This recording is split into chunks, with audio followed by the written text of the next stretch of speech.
Your soul came here on this planet and it chose where you're going to be born, the parents you're going to be born from, the way that you were brought up, the obstacles that you've experienced as a child, all as the unique forms of resistance that you needed to become this version of you that only that contrast could have provided you with. So you were born in the microcosm of the macrocosm of what you're here to actually help heal in society. You were given a front row seat to that thing. So if you were born into a family where addiction was very prevalent, it is because you are meant to know this topic of addiction inside and out in a way that no book could have taught you than you knowing the steps that your dad takes and whether he's drunk or not. The layers, though, the way that addiction affects an entire family unit, the way that it's passed down, the numbing effects to love an addict. Only someone who was born in the front row seat of that thing would be able to really understand it. Just flow, surrender, let go. Yeah. Just flow, surrender, let go. I'm the one I've been waiting for. Just flow, surrender, let go. Just flow, surrender, let go. Just flow, surrender, let go. I'm the one I've been waiting for. Welcome back to the High Self Podcast. My name is Sahara Rose, and on this podcast, I love to take spirituality and make it modern, fun, grounded, and relatable so it can actually serve your needs. And before we drop into this episode, be sure to hit subscribe wherever you're listening to this podcast. That is the best way to stay up to date on the latest episodes. We've got this in video format, so if you're just hearing my voice, be sure to also watch our fabulous outfits on video as well on Spotify, YouTube, or the Apple Store. This is the best way to stay in the flow with future conversations and also allows the podcast to reach more people. So hit subscribe so I can keep vibing with you on all future episodes. Now let's get into this one. I am so excited to be back for a solo cast. It's been 8 months since I've last recorded a solo cast. So if you haven't noticed, the podcast has been at my home studio back when I lived in LA, which I left last November. And very Capricorn of me, I did pretty much all the episodes for the year because I didn't know where I was going to go. After sitting in my rose dieta, which was 10 days of silence, working with the element of the rose, so drinking rose tea, meditating on the rose spoke to me. And she said, it's time for you to spread your wings and fly. And there are some stages in our lives that are about really incubating in our cocoon and others that we're meant to spread our wings. And I didn't know entirely what that looked like. But I knew my time in LA after a year of grounding there was complete. And so I sold most of my belongings, and what I had left, I put in a small storage, and I left. And I first left for Dubai. After a couple of months of being in Dubai and the lack of nature, I realized that my entire life, since first going to Bali when I was 23 years old, I've always, if you ask me, what is your ideal life? I would have said it is to live in the jungle where I can go to waterfalls and eat tropical fruits and be with community, dance to the drums, live in connection with nature. And for me, Bali was the place that I had just experienced the most beautiful Shakti energy that just oozes from the earth here. But when I was in my former relationship, it was not his vision of life. So I thought, maybe one day when I'm 50 years old, he'll change his mind and we'll be able to move. And the goddess said, oh, you planted this seed, this intention 11 years ago. And, I had to go into a deep alchemical journey to get here. But here I am in Bali, where I've been living the past 4 months now. And truly the place that my soul has felt most at home. And so I share this because I've realized so much about spirituality. I have been on the most immense journey of consciousness. And I want to share the essence of what I've learned the past few months, because it's not just being here in Bali. I spent over a month by myself in India, sitting in temples every single day, diving deep into karma, why I am the way that I am, and patterns in my life, and really understanding these things. So we'll drop into that. And then Egypt, the land of death and the unknown. I ended up in Egypt 4 days after my then husband confessed about his infidelity to me. We were supposed to go on a trip together, and I ended up going by myself. And it was the perfect place to die. It was there in those tombs and in those temples that I had 10,000 funerals for my former self. My role as a wife, the children I thought I would have, the life I thought I would live, all of a sudden put to ashes. And it was there through surrendering to the death that the alchemical death began. That it was the death of that former way of living life.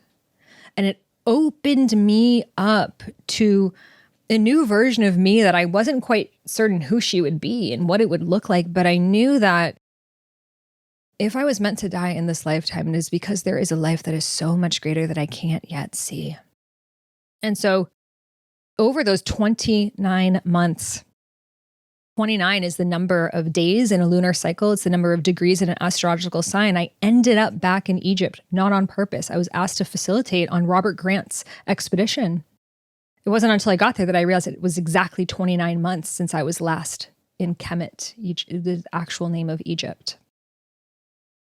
And this journey that I had gone on, this journey of understanding love, understanding relationship in this new paradigm, marriage in this new paradigm, seeing all of the shadows and the collective consciousness within myself, within my family, within my childhood, ancestral lineage, past lives, having my eyes so wide open to something that it wasn't quite in my field yet. You know, when you're just kind of going through life and you hear, oh, like people with this kind of health thing or people with that kind of problem, you're not really attuned to it until it becomes your problem. And then all of a sudden, you're thrown into a new curriculum in your soul's mystery school. And you become obsessed with learning about this thing because this desire is so deep within you. And now I've realized that desires are really just dangling carrots. And those desires are placed within us because it is not about actually attaining that desire, that relationship, that amount of money, that home, that stability, recognition, whatever the desire is for you right now. And I want you to become cognizant of it. What is that thing I really want? What if that thing was designed by your soul for you to not have, but really desperately want this thing? Because it was the only thing that could have propelled you on the journey of consciousness that nothing else would have. And so for me, this deep desire to truly live as love, to be the embodiment of love, and to experience true sacred union in this lifetime took me through a journey of consciousness in the realms of matters of the heart that I would have never gone through had I not experienced the contrast there. And so the teaching I really want to share with you is that we created all of this. Our oversoul, the highest part of ourselves, the part of our souls that is connected to our past lives, our lineage, our future. It's that part of you that your intuition is speaking from when it says, go this way, say that thing, say no, speak these words. That part of you, your highest self, is always guiding you.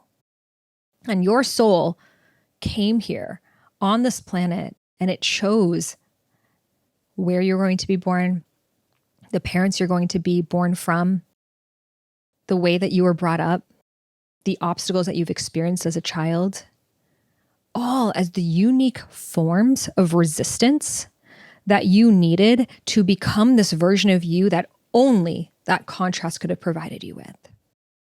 So you were born in the microcosm of the macrocosm of what you're here to actually help heal in society.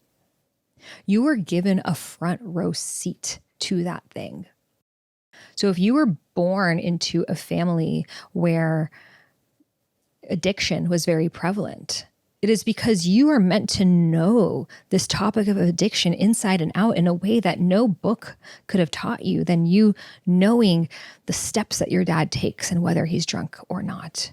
The layers, though, the way that addiction affects an entire family unit, the way that it's passed down, the numbing effects to love an addict. Only someone who was born in the front row seat of that thing would be able to really understand it.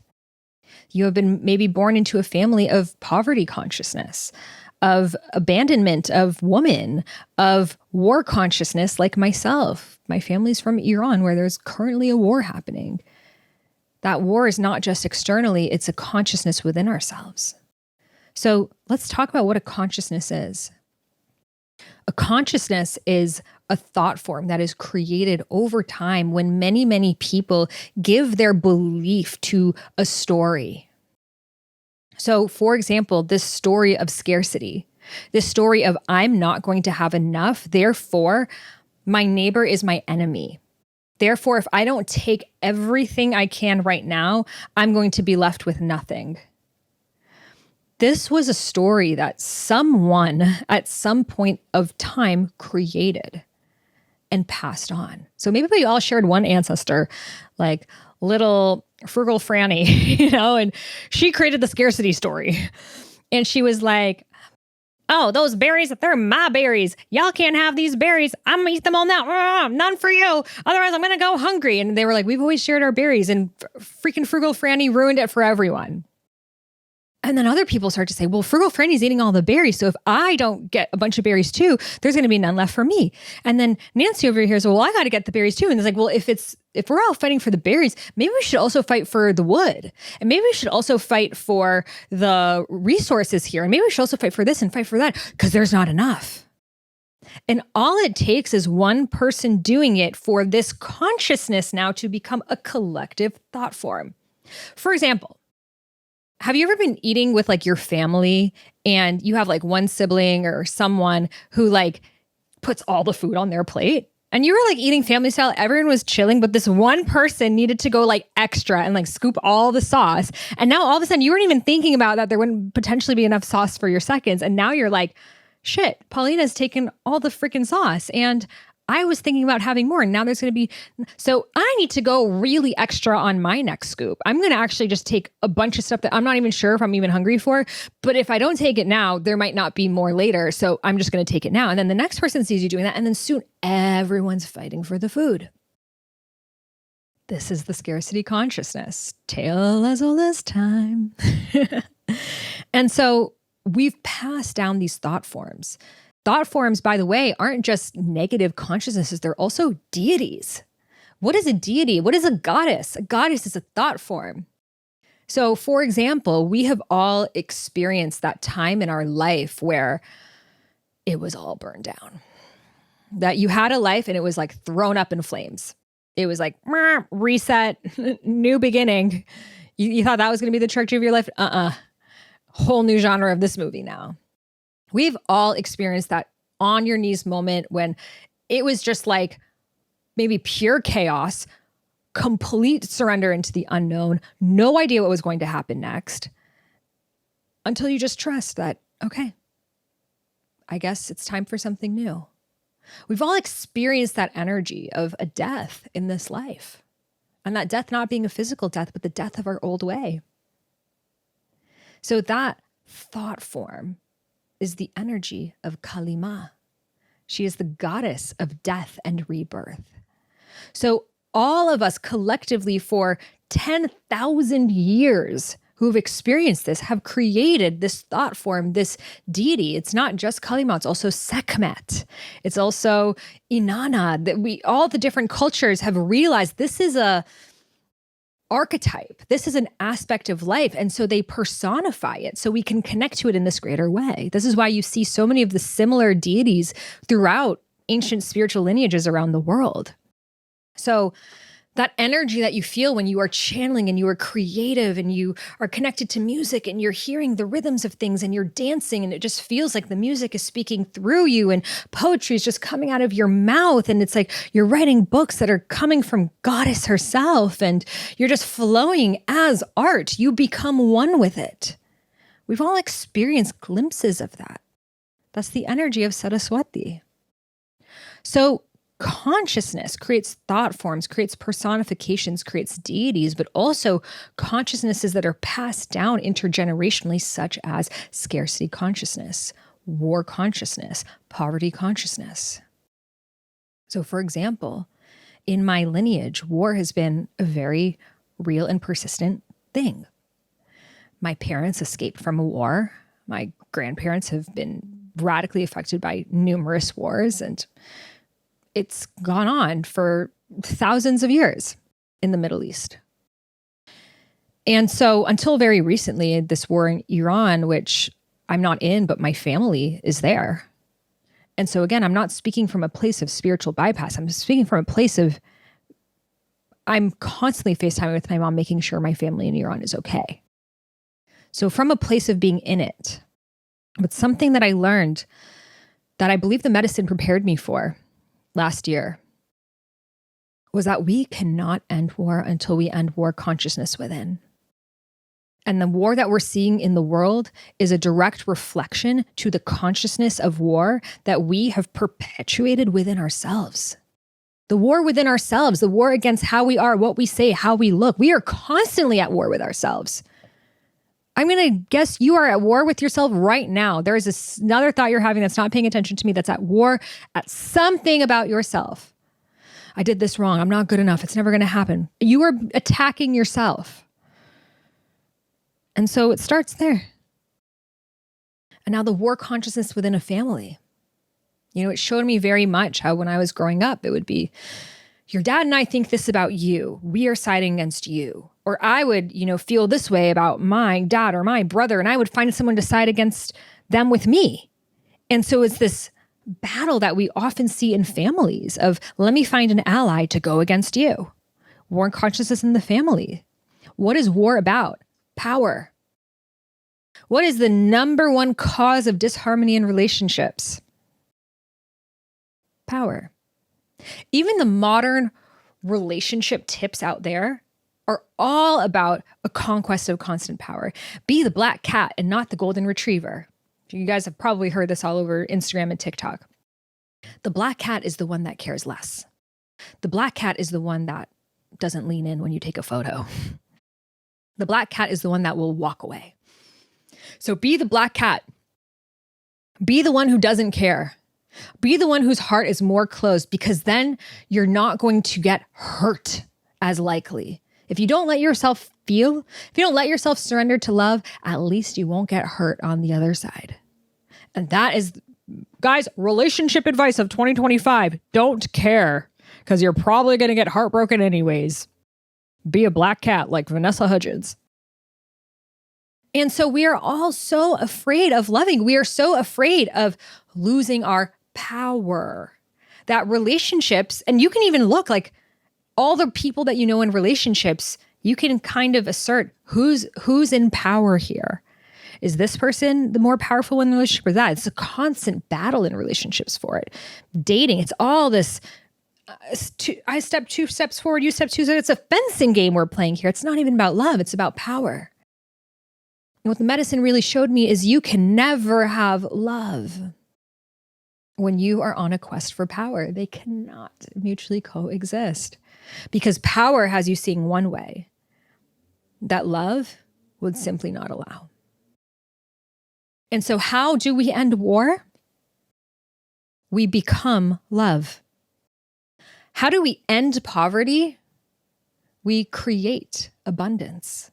We remember abundance. We notice the abundance. I was at this waterfall.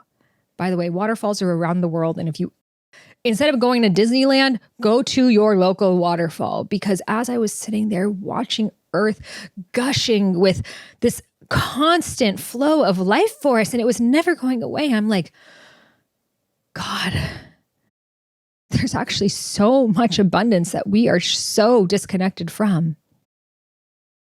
Earth is abundant. There is food growing everywhere. You leave a seed, it will become a tree. Abundance is who we are. It is a lie. It is a deception to think that there is not enough. It is a fault. Franny, she started this all. And we all have these veils of disillusionment that we are intergenerationally passing down. And because we believe it will make us feel safe, we're raising our children this way. And it goes on and it goes on. I mean, how many stories did you hear as a child? Money doesn't grow on trees. Oh, well, rich people are bad. Oh, well, people like us, we don't get to do things like that. oh, you think I'm just made of paper? You think I'm printing out dollars? Like all of these things that we are taught from the time that we are children, which is, again, our parents are doing this from their believed sense of love, but it's not actually creating love. It's creating more disharmony and disillusion. This is an ad by BetterHelp. So one of the most heartbreaking things I hear from so many of my students and listeners is that work is the bane of their existence. It's the cause of most of their stress, and it's hard for them to fulfill their dharmas, to read the books they're interested about, to even be present for their friends and family because they're constantly thinking about work. And this is why it's so important to really not just avoid this, but to go into it with therapy, to look at how we can navigate the challenges of our workday, whether it's better time management or having a conversation with your boss or colleague, or even shifting careers. You know, we spend most of our day in our work. And if we're not in alignment with what we're doing and how we're doing it, it's going to eat away at our mental health. So I personally have gone to therapists and coaches to talk about my work life over the past few years, and it's allowed me to really pinpoint what are the things I'm doing that are draining me of energy and how can I spend more time in my zone of genius. And it's something that is an integral part of my team as well. But we can only know this for ourselves through therapy. So I highly recommend giving BetterHelp a try. It's the world's largest online therapy platform serving over 5 million people globally. You take a quiz and you're matched with a licensed therapist, and you can even message them between sessions. So our listeners get 10% off their first month at betterhelp.com/Sahara. That's BetterHelp, HELP.com/Sahara. And you can find that link in the show notes. So trust your intuition, trust your inner wisdom, trust your inner guidance, close your eyes and listen. So simply told, we have forgotten who we are. We have forgotten what is real. We think what is real is what is being reshared on social media. That is the ultimate illusion. That is the ultimate trap. Because what is being shared on social media is the ultimate spread of a thought form.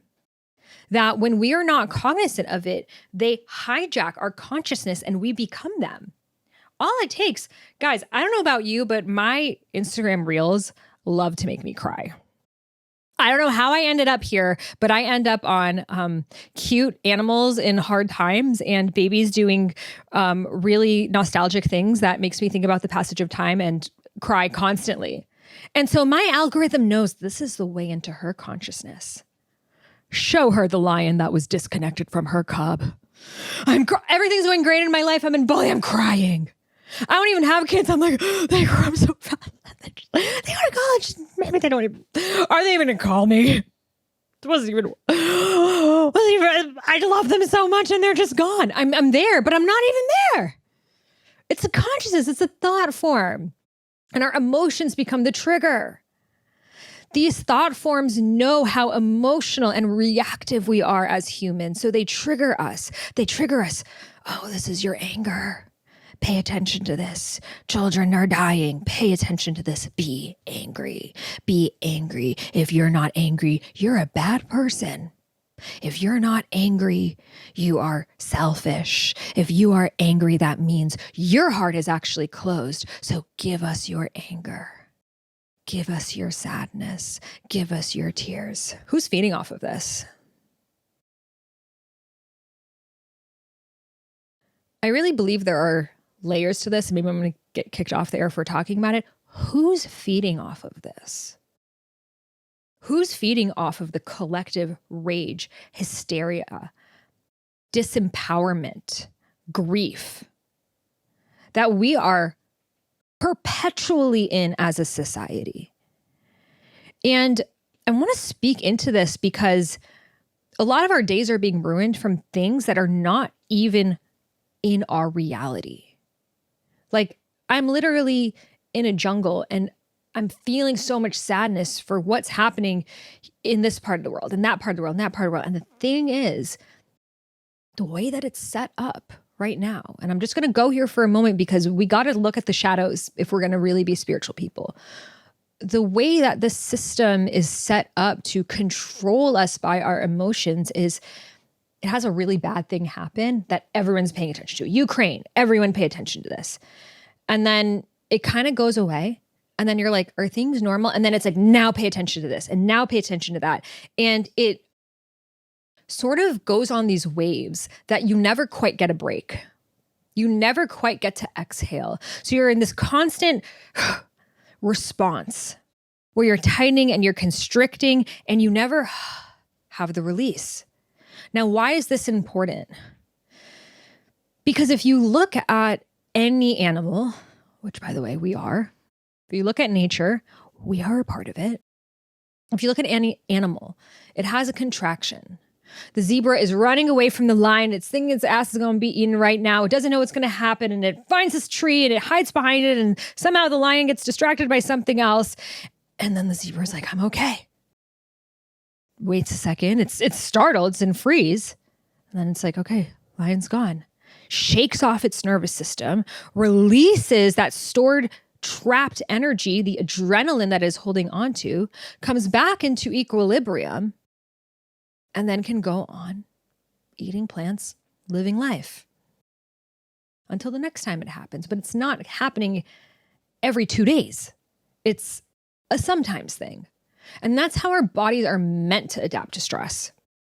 Throughout history, there have always been famines and wars and hard things that have happened. But what has not happened is for us to know about all of them happening in the world at the same time. That has never happened before. And our nervous systems are not wired for this. And I speak to this because you might be listening to this. Well, Sahara, isn't that selfish to not know? Are you not a human? Are you not a human whose life matters? There's such a deep martyr consciousness. Again, thought form, martyr consciousness is such a huge one, especially with us empaths, with us feelers and us spiritual people of, if I'm not feeling bad about this thing all the time, then I'm a bad person and I must not care. And then let me tell you the trickle effect of what happens.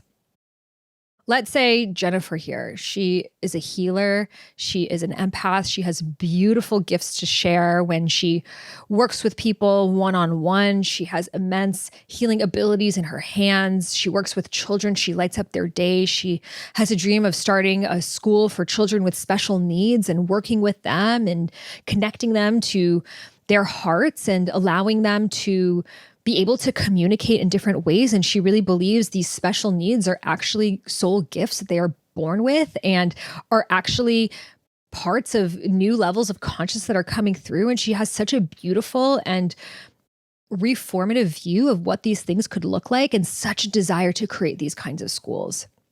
And so she's born with this very clear Dharma, this very clear why she's here. And she has the empathy for it. She has the patience for it. She has the listening skills for it. She has the grounding, the patience for it. She is perfectly created to be the person to solve this very important problem that our society has of working with children of special needs and using her gifts of healing in this way. So what a gift, right? It should be simple. But now her nervous system is shot because this war is happening and that chaos is happening and that political bill was passed and this thing's happening over here and this other country, she needs to be more informed about that. And how was she not paying attention to that? And she's being stabbed again and again and again and again and again. And her energy, she can't even take care of herself, let alone others. She's not able to be present with her own children. She's not able to be the partner that she wants to be. She maybe loses her relationship. She's glued to her phone, constantly looking at all of the chaos and destruction happening on earth and thinking, I need to keep paying attention to this to be a good person. And meanwhile, those children, those maybe thousands of children that her soul was meant to impact, their lives are never touched because her consciousness was hijacked by these thought forms that pried on her empathy, that made her her own enemy. And the very thing that her soul incarnated here to do, the very raison d'être, her reason of being, is gone. The lives that she was meant to impact, the life that she was meant to experience, the way that she was meant to be a role model for her children, the relationship she was meant to have, the way that it was meant to heal and uplift what was possible for her lineage, all gone because she wanted to be a good person. And so I say this because we have a lot of these naysayers on social media who are completely taken by these consciousnesses. And they come through. And some consciousnesses will really impact us more heavily for whatever reason. And sometimes they'll tell you, you're not paying attention to this. How dare you? You're not posting about that. How dare you? You're not paying attention. You are bad. And the last thing our inner child wants is to be bad, to not care. But do you see how it's the ultimate trick on ourselves? That the very thing that we're meant to care about, we don't even get the mental space to care about. We never even get to explore that area of our consciousness that would have even had the thought, let alone to follow through and to birth the very thing that you are here to birth, because your energy is zapped on the exact same problem that, by the way, billions of other people who also feel helpless about it, who also don't have solutions on it, are all focused on. And I want to speak to this because I see this as the biggest problem that is going to be holding back society from actually becoming a place where we are bettering the world, but rather a place that we have siphoned our energy to focus on the destruction, which just creates more destruction. I go on my social media and I see war and genocide and famine and sorrow. I'm a human being. Of course I'm going to react. Of course I'm going to respond. Of course, all of a sudden I'm not going to be paying attention to the conversation I'm having right after that. Of course my thoughts are going to be going into the worst things. Of course I'm going to feel guilt about why am I not there? Why does my soul not have to experience that? Why do bad things have to happen to good people? Of course I'm sad. Of course I'm depressed. Of course I don't want to sing and dance, let alone even do anything positive. I feel bad about doing any of that, let alone sharing it with other people. And so I actually become the very thing, the consciousness of it, that I'm so sad that they're experiencing. So I take it on myself. If you're hungry, does me also saying, well, I'm going to go hungry too, does that feed you? If someone is sick in your family, do you all decide, let's all get sick? Because I care about you. So we're all going to be sick and we're all going to be helpless together. Ladies and gentlemen, society of 2025, and probably for a few more years after that. Until we realize that the only way, and I say this as someone whose family lives in Iran. I say this as someone who dedicated my life to activism, who went to school for international human rights law. I'm saying this as someone who deeply cares about the world. The only way that you will change the world is to truly commit to your Dharma. Everything else is just a distraction because you're not going to follow through with it. Because you don't know about it. Because you don't have the gifts, the awareness, the nuance. Some people's Dharma is to help this specific issue. Some people were born into a lineage of that. Some people have a natural propensity for a thing and they're going to follow through. But we can't all expect we're going to be the experts on every single geopolitical issue as it's happening when that thing has been generations, thousands of years in the making for us to actually be able to have a somewhat fair perspective on that thing.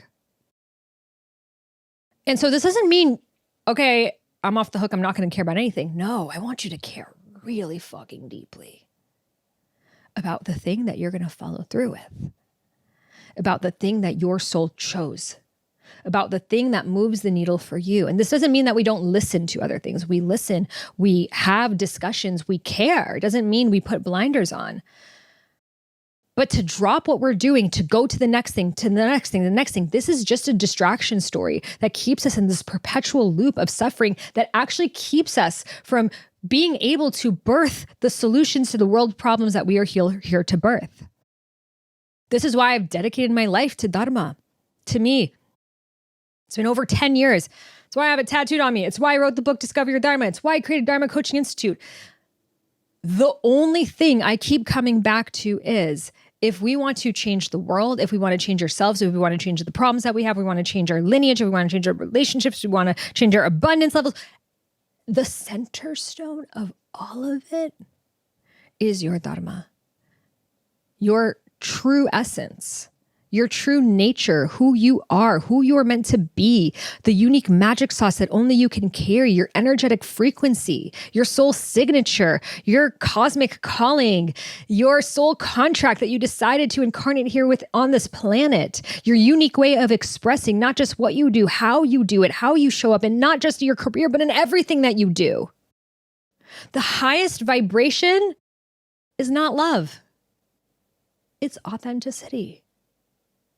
For you to be so authentically yourself, even when it's fucking lonely, even when you don't know how it's going to be figured out, for you to truly stand in what you know to be true, which is your essence, which, by the way, it's not new. It's who you've always been. You were born with these unique gifts. You were born as that creative kid because you were meant to create. You were born as that really curious kid because you're here to ask questions. You were born with your gift for listening because you're here to listen. You were born with your gift to seeing because you're here to see. Don't let society make you think that these things are just random, I don't know, maybe side hobbies you can do on a Saturday. No, it's the center stone of your life. When I was just in Egypt, I walked into this temple called Dendera. It's the temple of Hathor. Het, the goddess of music, dance, creativity, fertility, the mother goddess. And I was there 29 months before. I didn't make it to that temple because my throat chakra got extremely inflamed. And so I wasn't able to go because I wasn't meant to. And so finally now I was ready and I, looked all cute, thinking I was going to do a fun little reel shoot there. Spirit had other plans. I walked into this blue line temple, seeing Hathor's face that looked like mine, and seeing these hieroglyphics telling the story of consciousness. Not that I could read hieroglyphics like an alphabet, but the symbols, the symbols when they speak to you and they're telling you what you need to hear, which, by the way, so does that tree, so does that plant, so does that cloud. And so when I walked into that temple, the deepest mixture of gratitude, of, oh my God, I'm here. I'm finally here. It was real. What I've imagined my entire life, us gathering in circle, us doing rituals together, singing, dancing in harmony, the flowers, the altars, the veils that were hanging from the ceiling, it was all real. And this grief. How have we come so far? How have we lost what the center stone of our society used to be about? Connection to spirit was not something you just maybe had a random high thought about sometimes. It was the center stone of why we were here. It was not just in Egyptian culture, in Mayan culture, in Persian culture, in Chinese culture, in Celtic cultures. Every single society was centered around our connection to something so much greater than ourselves. The temples were there to connect us to something beyond these little quadrants that we are so stuck in. It made me so sad to think of my own childhood and maybe yours, where you feel so alone, where you feel so stuck in this family that often just feels foreign, like, why am I here? And maybe your friends and people around you didn't get you, and maybe you felt things that no one else around you could feel, and you felt so freaking alone. And maybe, and I sometimes feel this too still, moments that you're like, am I making this up? Am I just like making up this whole spiritual thing? Is this like my trauma response to like my childhood? And when I went into that temple and I was just blown away by something so much greater to me, and walking through, it was like every single room, it was this like wave of being hit of like, and I've been here too. And I've been here too. And everything you felt is real. This isn't our first dance. It's just most people still don't remember. Most people still have forgotten who they are. The world, we're fighting wars about God. More people have been killed around, oh, you pray to God in a different way than I pray to God. I'm going to kill you and your family over that. How have we gone so far? And again, I ask myself, why? Who's benefiting from this? What is this consciousness that's feeding off of our separation and our division, that's making us think that our brother and our sister is our enemy? By the way, Muslims, Jews, Christians lived in peace for thousands of years prior to colonialism. And by the way, before Abrahamic religion, we were all pagan. We all worked with the elements. Every single spiritual lineage around the world, do you know what we work with? Earth, fire, water, air, spirit, plants, trees. Our connection to source, as above, so below, that is in every single spiritual lineage. So we've made up these religions. We've made up these borders. They're false ideologies. Imagine I just put a twig between you and I was like, don't you dare go past that twig. This is my property now. This is my country now. Look, I even made a flag. This is who I am. I will die for this flag. Meanwhile, the British put that twig there because they were just trying to split up their oil with the French. It's all related, guys. What we are seeing in the world is just a direct reflection to the loss of consciousness that we are experiencing within ourselves. And the way that people are bullying one another of, no, you need to pay attention. You don't care. You're spiritual bypassing. Post this, post that. It's all part of this same agenda. It's all part of the same construct of turn your sibling into your enemy. Divide and conquer. Tale as old as time. Because when we are so busy fighting against each other, we're not looking at the deeper thing that is happening, which is the consciousness, the false belief that we are separate, that there is hierarchy in anyone's way of worshiping the divine, that these borders are even real. They don't exist. These countries, they don't exist. Did you guys know if you just go back, we were all one country. It was called Pangea. That's what they call it now. Your culture, it's made up. Because if you actually go back, all of us all came from Africa. We just moved in different ways. So what country are you really from? Just the one that your parents happened to be born into? And so now your entire life is based on this identity, and people go to the lengths of killing someone else. And by the way, have you noticed these wars are always fought with the closest of people, the neighbors? Morocco, Algeria, Israel, Palestine, Ukraine, Russia. The same people put a border and have them kill each other for it. This is the reason why I was crying in that temple, is because we have lost the way of connecting to spirit, of consciousness, of our connectivity of the all, is why we have these wars. It's why we have this poverty. It's why we have this scarcity. It's why people are having such a hard time with it that they need to numb themselves and are going to addiction. The ultimate thing that we can do to help the world is to raise our consciousness. Because without that, we are just continuing to feed into these thought forms, these entities. We are giving more of it. The more we fight the war against the war, the more is war consciousness. And so I feel the new paradigm is really at this time that we are reclaiming the immense power that our vibration and our energy have. Because if we realize that our energy, our intention, the way that we are spending our thoughts can create or destroy worlds, we're going to be a lot more attuned to it. And so do you guys remember back in the day, like when you had a TV and there was like a remote and there were only a select number of channels? And so you didn't really want to watch any of the shows that were on, but you kind of just flipped around and it was like, oh God, I guess I'll have to watch TNT. Nothing else. I don't even like this show, but I'm just going to watch it. So you're putting something into your consciousness that you don't even want. You don't even choose. But at least it's distracting you from yourself. So you just watch it. We're doing the exact same thing with social media.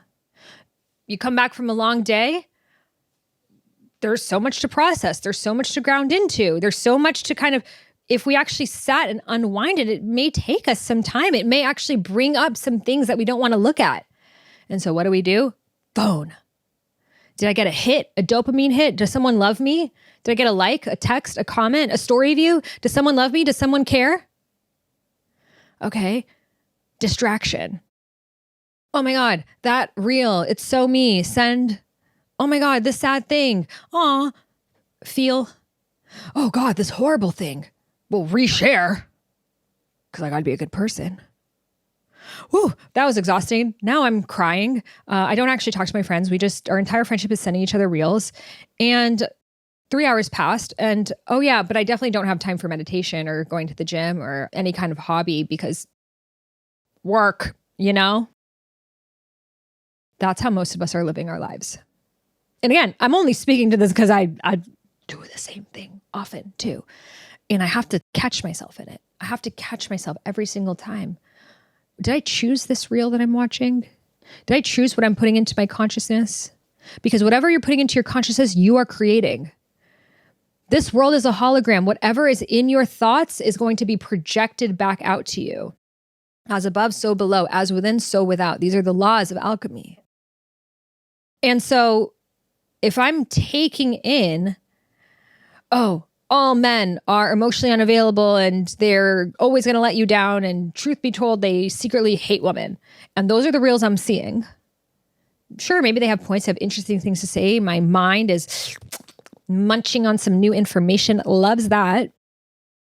But then what's going to happen? I just coded my brain for that program. And so now I'm going to go through life. Oh man, I know about your species. Emotionally unavailable. You must be a porn addict. You must be an incel. You must be unable to provide anything of value for society. Get out of my way. You man, I was already trained about you guys from that podcast and that reel. A lot of them, they all said the same thing. See? Because it's the truth. Not looking at all at the fact that maybe it was the algorithm of consciousness that I put out, and me watching that one reel told the algorithm, oh, she really likes this opinion, this perspective. Keep feeding it to her in different voices. Oh, this thing keeps showing up. It must be real. And it's not just social media. It's the algorithm of life. Whatever we believe, we will create. Whoever we are, we will attract. You know, I find in myself, whatever experiences I'm in, I'm like, how is this person just a macro version of an aspect of myself that I'm not willing to look at? So if I'm attracting emotionally unavailable people, what is the part of me that's still emotionally unavailable? If you're attracting people who complain all the time, how did you end up there? How were you tolerant to them complaining all the time? Is there part of you that complains all the time? Maybe they complain more and they're just the macro version of it that source needed you to come face to face with for you to see your own tendency to be pessimistic. And so it's all a mirror. We are literally projecting out who we are. And then the universe creates these holograms to mirror it back to us. And then the beauty is, and you may have experienced this in this lifetime, when you make a big shift, when you hit that level of rock bottom, that you're like, something needs to change. When you realize that belief you were holding onto for so long is actually based in some bullshit. And you don't want to do it anymore. And you change. And now all of a sudden, everything that was based in that false consciousness falls away. The relationships, the friendships, the jobs, you may have experienced this before. And all of a sudden, there is a cleanup process that is happening because you've shifted this belief, and now everything, all the stack of cards that were based on this belief need to come crumbling down. There's a 3-dimensional pull that needs to happen on the other side of this, right? There's a pendulum there. And so I might be experiencing loss. I might be like, oh my God, this friend I've had for so long, she's ghosting me now. What's going on? Oh, I thought I was going to be at this job forever and now they're laying me off. Oh, I thought this relationship was my forever person and now I found out this information. Well, it's because you shifted a belief. You ascended in levels of consciousness. You've explored aspects of yourself that you didn't before. And so naturally, your physical reality needed to shift in reflection. And so a lot of us right now are in a place of energetic clearing. And if you are, chef's kiss, you're exactly where you need to be. We actually need more of it. I'll do a whole other podcast because I'm going to be doing more solo casts. I know so many of you guys, and share with me below. A lot of you guys say you actually prefer my solo cast. Do you want more solo casts? What topics would you love? So if you're listening to this on YouTube, please leave a comment. And if you're listening to this on Apple, please leave a comment. Let me know what topics. But I would really like to do one more on this alchemical process that we're in right now and how the universe really is us inversed and how we are creating all of this. But then the beauty and the gift is we're creating all of this. And so what do we want to create? Like, truthfully, we can paint in any color that we desire. This life can fully be of our choosing. I'm not saying it's going to happen tomorrow because there are a lot of systems and consciousnesses and karmas that have propelled you towards the life that you're in right now. You know, Rome wasn't built overnight. Your life was not descended into yesterday, right? There is a time period of purification and unraveling and letting go and hard conversations and big shifts and preparations. But you can, in this lifetime, that life that you're like, one day when I'm 50 years old, I'm going to live. You can have that far sooner than you could imagine. And the beauty of it is once you even realize it, once you get there, you're in the experience, you realize it was never actually about that thing, but it was about who you became in the process of the quest for it.